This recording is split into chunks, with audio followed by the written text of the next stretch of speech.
மதீனாவின் வீதியில் வியாபார சரக்கு ஒருத்தர் வாங்குறார். வாங்கிட்டு அந்த வழியா போன ஒருத்தரை பிடிச்சி, வாப்பா தம்பிங்க வா அப்படின்னு அடிச்சு கூட்டு போய் சாமான பூரம் தலையில ஏற்றி வச்சுட்டார். அந்த வேலைகளை தூக்கிட்டு போற ஆட்கள் இருப்பாங்க. சாமான பூரம் தலையில தூக்கி வச்சுட்டார். வா வா எங்க வீட்டுல கொண்டு கொடுத்துரு, இந்த அட்ரஸ் கொடுத்து கூட்டு போயிட்டார். சாமான தலையில தூக்கி வச்சு வீட்டுக்கு கூட்டு போயிட்டார். கொண்டு போ. அவரு கொண்டு போறாரு. வழியில போறவங்க பூரா அஸ்ஸலாஹக்கல்லா அமீரல் மூமின், அஸ்ஸலாஹக்கல்லா யா அமீர், அஸ்ஸலாஹக்கல்லா. எல்லாரும் அமீரே அல்லாஹ் உங்களுக்கு வாழ்த்து, நான் என் தலையில வைங்க, ஒருத்தர் வந்து என் தலையில வைங்க, ஒருத்தர் என் தலையில வைங்க, போப்பா எல்லாத்தையும் அனுப்பிட்டு அவங்க போறாங்க.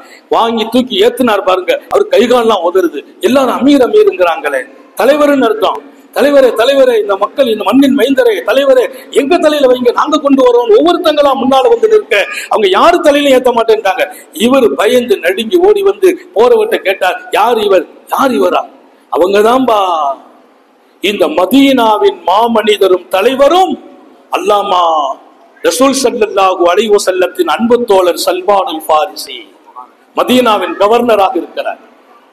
மதீனாவின் கவர்னர் ரோட்ல சாதாரணமா போகிறார். ஜாமான வாங்கிட்டு வேலைக்காரங்களும் தலையில தூக்கி வச்சுட்டாங்க. அவங்க வந்து ஓடி வந்து எங்க தலையில வைங்க அமீர், தாங்க கொண்டு போக வேணாம், ஜனாதிபதி அமீர் அவளை கூப்பிட்டு எல்லாரும் கவர்னரை கூப்பிட்டு சொல்ல, அவர் வீட்டுக்காரர் வந்து கையகால உதறி, நல்லா இருப்பீங்க இறக்கி தந்துருங்க, நான் தெரியாம சொல்லிட்டேன்னு. எந்த வீட்டுக்கு சொன்னியோ அந்த வீட்டுக்கு அங்க வந்து வாங்கியாண்டா. நேர ஜாமான பூரா ஒரு வேலைக்காரனை மாதிரி அடிமை மாதிரி வீட்டு வாசல்ல கொண்டு இறக்கி வச்சுட்டு, இவருக்கு ஒன்னும் ஓடல, காசை கொடுக்கவா வேண்டாமா? கவர்னர்கிட்ட போய் எப்படி காசை கொடுக்கறது? 5 ரூபா காசு, 6 ரூபா காசு, அவர் துனியாவுக்கே காசு கொடுத்துக்கிட்டு இருக்கிறாரு, கொடுக்கவா வேண்டாமான்னு யோசிக்க, அவங்க சொன்னாங்கன்னா, உங்கள்கிட்ட காசு வாங்குறது இல்லப்பா, என் தலையில நீ ஜாமான வச்சு என்னங்க கொண்டு வர சொன்ன பாரு, நாங்க கொண்டு இறக்கும் போது என் கண் முன்னால் நபிகள் நாயகம் காட்சி அளிக்கிறார்கள். ஏன் தெரியுமா? என்னை நான் பணிவாக்கிய போது ரசூலுல்லாஹி கிடைத்தார்கள். அந்த சுன்னத்து ஹயாத்தாச்சு.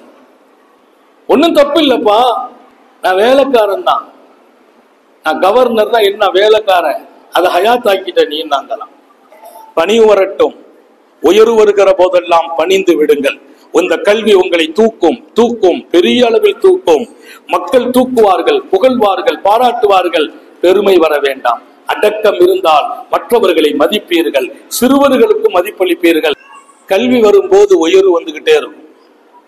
கல்வி கிடைக்கும், அந்தஸ்து கிடைக்கும், உயர்வு கிடைக்கும். நம்ம போகும் இடமெல்லாம் செல்வாக்கா இருப்போம். கல்வி உங்களை கண்ணியமாக்கும், சிறக்க வைக்கும், உயர்வு வந்து கொண்டே இருக்கும். எல்லையை தாண்டிய உயர்வு. ஒரே ஒரு செய்தி மட்டும் அன்போடு கேட்பேன். உயர்வு வரும்போதெல்லாம் நீங்கள் பணிந்து விடுங்கள், தனிந்து விடுங்கள், அடங்கி விடுங்கள், அமைதியாகி விடுங்கள். உயர்வு வரும்போதெல்லாம் நீ பணிந்தால் அல்லாஹ் உயர்த்தி கொண்டே இருப்பான். பணியும் போதெல்லாம் உயர்வு கிடைக்கும். உயர்வு வரும்போதெல்லாம் பணிவு வர வேண்டும்.